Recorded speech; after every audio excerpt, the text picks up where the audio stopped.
Maligayang pagdating sa isang walang kupas na kwento ng karunungan at mahahalagang aral sa buhay. Sa kwentong ito, susundan natin ang isang matandang lalaki at isang batang lalaki na magkasamang nagtatrabaho sa isang bukirin. Sa kanilang paglalakbay, matutuklasan natin ang isang mahalagang katotohanan, ang panganib ng pagsisikap na pasayahin ang lahat. Noong unang panahon, may isang matandang lalaki at isang batang lalaki na nagtatrabaho sa isang bukirin. Isang araw, inutusan sila ng may-ari ng bahay na pumunta sa bayan upang bumili ng pagkain para sa mga hayop gamit ang isang asno. Habang naglalakbay, sumakay ang bata sa asno, habang naglalakad ang matanda sa tabi niya. Sa daan, may isang lalaking nakakakilala sa kanila ang nagsabi, "Tignan niyo yan." Ang bata ay komportableng nakasakay habang ang matanda ay naglalakad. Nakakahiya. Dahil dito, nakonsensya ang matanda at ang bata, kaya nagpalit sila ng pwesto.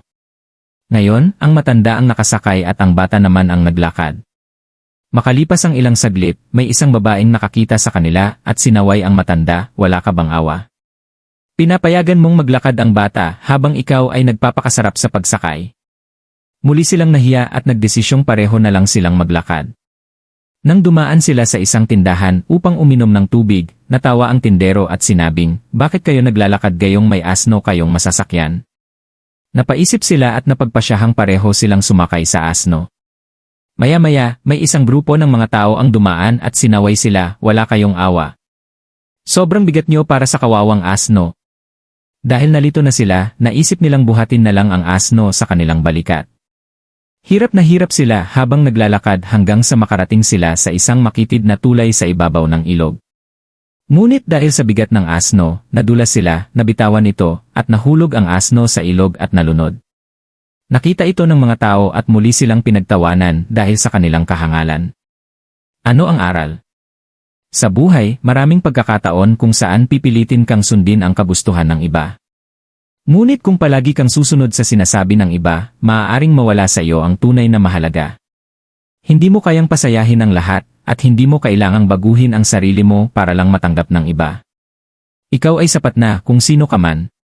Isa sa pinakamahirap na aral sa buhay ay ang pag-unawa na kahit gaano ka kabuti, kahit gaano ka umuunawa o tumutulong sa iba, may mga taong hindi ka pa rin magugustuhan. Kaya simula ngayon, huwag nang mabuhay para sa papuri ng iba, mabuhay ka para sa katuparan ng iyong layunin. Maraming salamat sa iyong panonood. Sana ay may napulot kang inspirasyon mula sa kwentong ito. Huwag kalimutang i-like, i-share, at mag-subscribe para sa mas maraming motivational stories. Pindutin ang notification bell para updated ka sa aming mga bagong video. Tandaan, ang bawat araw ay isang bagong pagkakataon para umangat at maging mas mabuting bersyon ng iyong sarili. Hanggang sa susunod na video, keep rising and stay inspired.